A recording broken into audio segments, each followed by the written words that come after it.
Hi guys, my name's Laura and I'm the Specky Seamstress. Welcome back to my channel.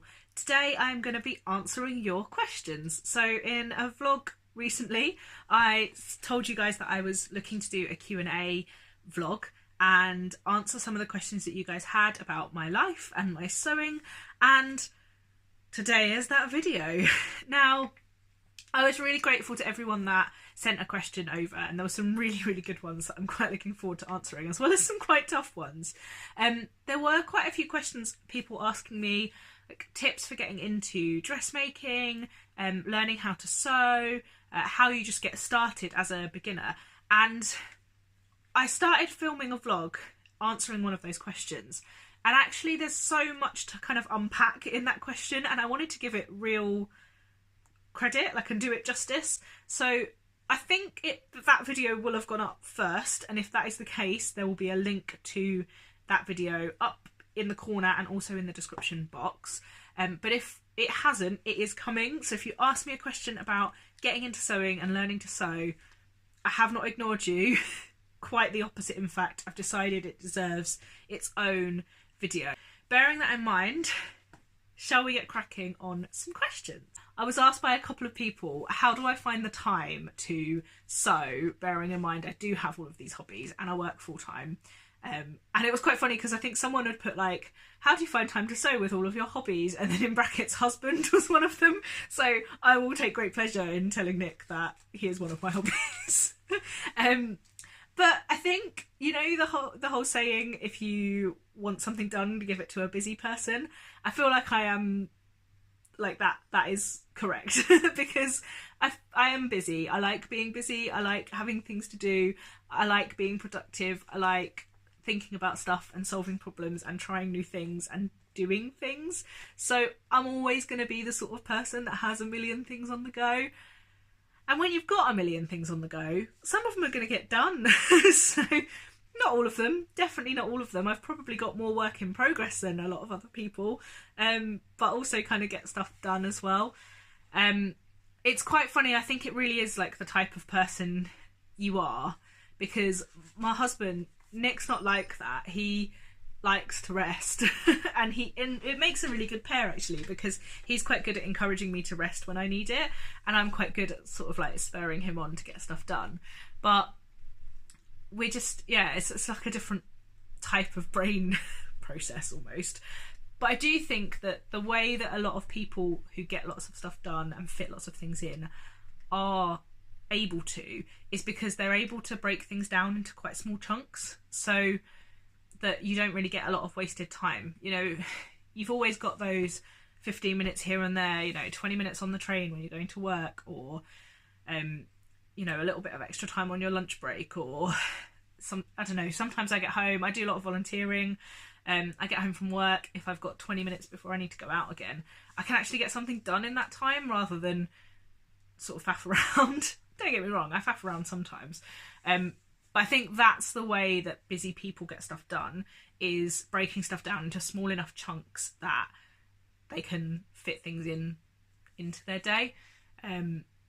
I wake up if I'm working from home, when Nick goes off to work, I wake up and I get up as if I was going to work, but I'll do something else. So in the time that I would have commuted, I might film a vlog, or I might trace out a pattern, or cut out a toile, or something like that, and that sort of sets me off for the day, really. So I hope that answers that question. I don't have more time in the day than anyone else, I promise.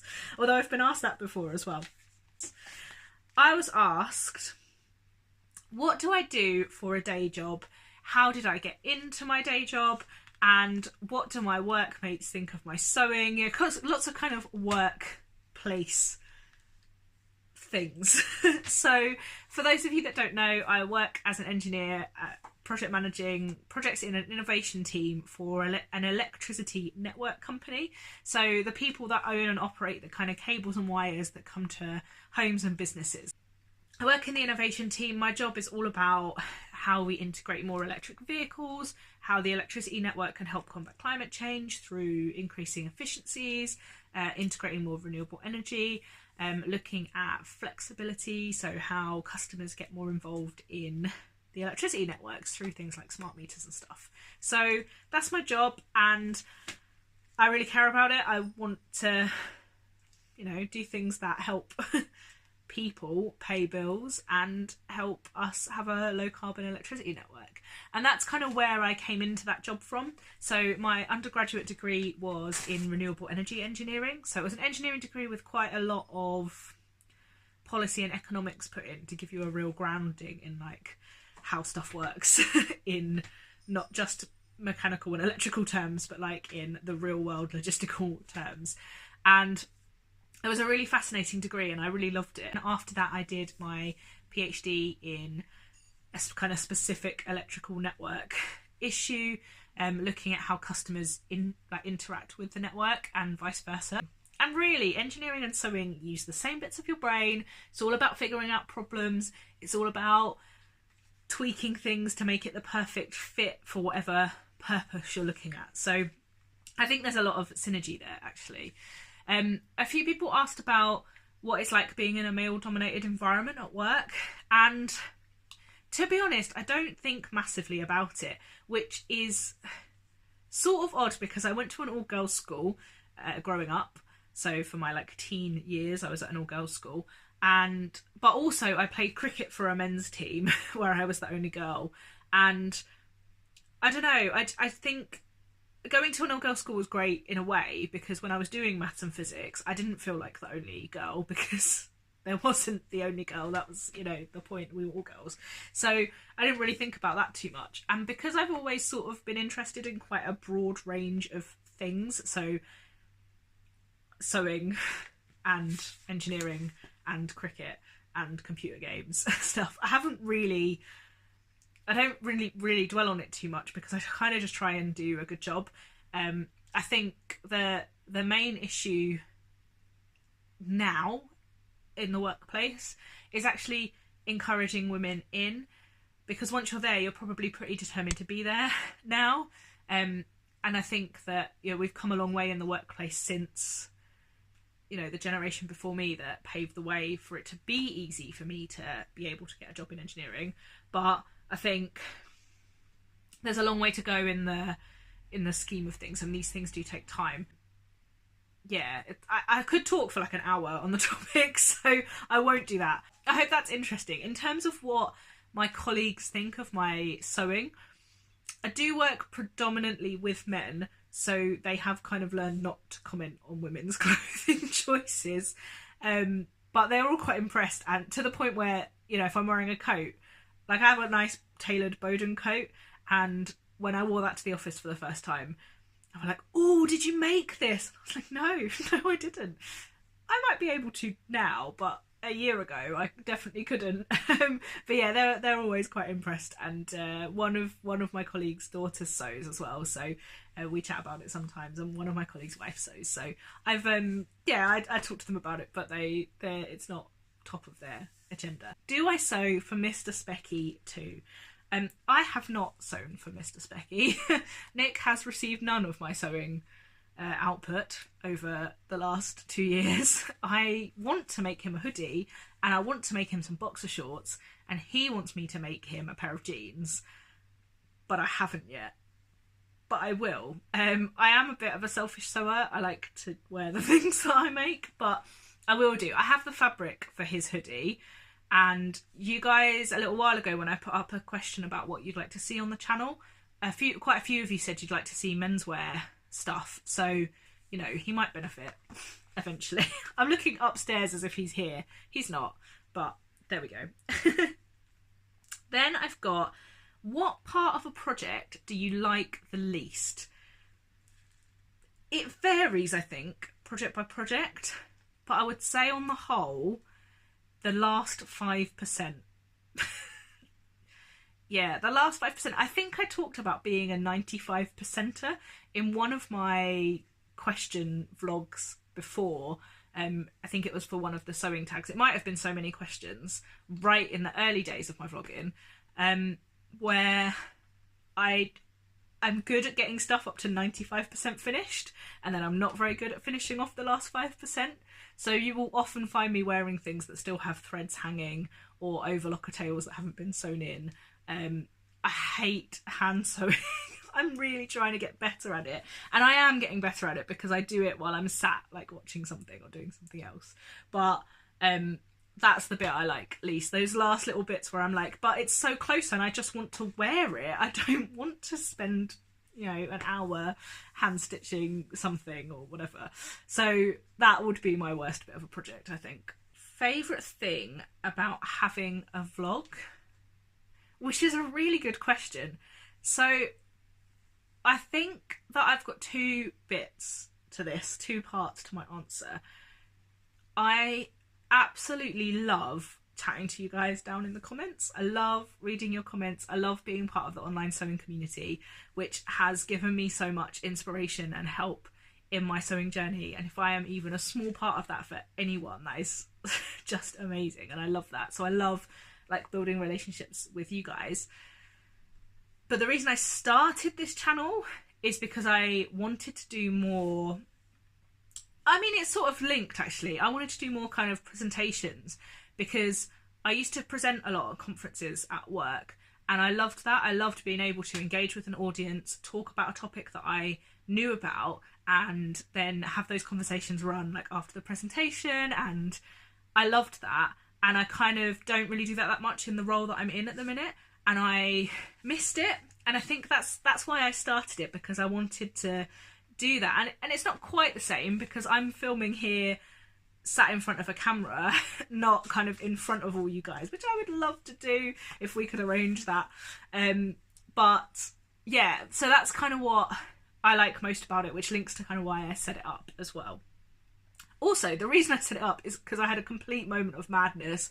I never would have thought I would be sitting here almost a year later with 2,500 subscribers and you guys leaving such lovely comments and enjoying what I was doing. So moment of madness success there. The next question was, can we see your glasses collection? Yes, I promised this in a vlog a little while ago, and then I never took the photo because my glasses collection was not organised at all, but it is now. So I'm going to pop in a picture here of most of my glasses collection. These are in a display case that I bought when we moved house to store most of my collection in, and now they're up on a unit. I can actually just kind of go to them and pick in the mornings, which is great. So I've got a bit more, it's a bit more accessible now, which is really nice. You'll see that they're not all crazy colours or anything. I don't have a particularly wild glasses collection, it's just quite big. And I do tend to favour the coloured ones. Now, I think I've gone through phases. I actually used to wear really quite small glasses, like little rectangular glasses frames, but I prefer the kind of bigger lenses now, bigger frames now. Then I had, where in the world would you most like to go fabric shopping? Which is an amazing question because I love travel, and there's a few places. On my mind immediately is Vietnam, because I am hoping to go to Vietnam in November this year. I turn 30 this year, and I am hoping to go to Vietnam for my birthday and spend the day on my birthday shopping for fabric. Whether that happens or not depends on whether we can afford it, but that's my plan. And so that's kind of in my mind as somewhere that I really want to go. But actually I would love to go back to some of the places that I visited and travelled to before I started sewing, because there were some phenomenal fabrics, and I did pick up plenty, bearing in mind I didn't sew. I've got fabrics from India, and I've got fabrics from Kenya and Uganda, and fabrics from Singapore and Malaysia. But I would love to go back and explore some more. But I would really love to go back to Mexico and buy some fabric. I would love to go back to India. I had just started trying to sew when I was leaving a job that took me to India for work quite a bit, and I bought a couple of pieces in India. I would love to go back and buy some more. If I could choose absolutely anywhere to go, I can't decide, because everywhere that I've been in the past I would love to go back to. Thailand, love to go back to Thailand and buy some fabric. Everywhere that I've been in Africa has been phenomenal, and I mean, that's probably where I would love to go in the world. I would love to go to one of the like big famous fabric markets in like Nigeria or Ghana and just spend the whole day looking at amazing wax prints and talking to all the market stall holders about it. So that's probably where I'd pick, but I mean, anywhere. Take me anywhere and I'll go fabric shopping with you, 100%. Someone asked how I put the fisheye darts in my chilo tops. So I was talking in my chilo top video about the closet case chilo top pattern, that to add a bit of shaping, sometimes in woven tops, I add fisheye darts into the sewing pattern at the back. Now, a fisheye dart is just a curved dart, and I'll pop in probably a picture from Google, but maybe a hand-drawn one here. They're really, really useful. You find them a lot in like shift dresses and things like that. And it's kind of the equivalent of having two darts put together. So you know, if you've got a dress where you've got a dart in the bodice from the waistline up towards the bust, and then you have like a pencil skirt attached to it, and you would have a dart that goes from the waist down, and they're supposed to line up. They don't always, when I sew anyway, but they're supposed to line up. It's sort of the equivalent of that. Like if you take out the waistline, you end up with two darts put together and you just sort of curve it rather than have the point. Now, it's probably the worst description of a fisheye dart you've ever heard, but there we go. That's my explanation. And the way I work out how to place those is I use the pattern for the So Many Dresses, So Little Time book for the bodice and the pencil skirt on the back, and I just make those line up, and that's what I do. It's not particularly difficult, but it is a really useful thing to be able to do because it does just give a bit of extra shaping for things if you need it. How many patterns do you own that you haven't sewn? And I shouldn't have left this till last because I don't know.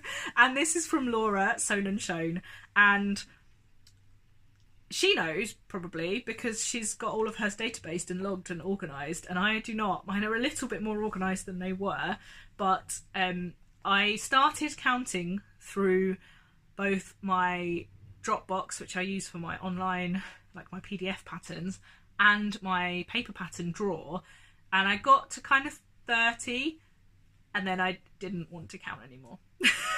But there's a lot of patterns that I've bought and not sewn yet, and I am thinking about maybe going through those and talking about them with you as to kind of why I haven't sewn some and which ones I might want to sew soon. So let me know if that's something that would interest you. I've just found another question. I was asked, how do you keep your SOJO? Now, I've talked openly about how I don't always keep my SOJO, and we all go through phases where we're going to be really inspired and really encouraged to make things, and then periods of time where we're not, and that might be something to do with our sewing, it might be something to do with our like life outside of sewing, and it's important that we recognise that we're not all sewing at a million miles an hour all of the time. I am running a series of videos at the minute talking about sewing activities that you can do when you're not in the mood for garment sewing, and I think that that's probably how I've managed to keep sort of a reasonably regular sewing presence in my life, is being aware of little things that I can do that aren't necessarily sewing a garment that still kind of keep me in the right frame of mind for sewing. So I think that's probably the answer to that. I don't always keep my SOJO, but I do my best to keep doing sewing things. What I would recommend if you're struggling with your SOJO is to take a break first before worrying about what you're going to do next. I hope that's been interesting. I found it really interesting getting the comments through and the questions through, and I would love to run this again sometime if you guys have some more questions that you'd like me to answer. Let me know any of your answers to the questions that I got down in the comments. Particularly interested in the where in the world would you like to go fabric shopping, because that was a really good question. So please let me know, and I will speak to you next time. Thanks for watching. Bye.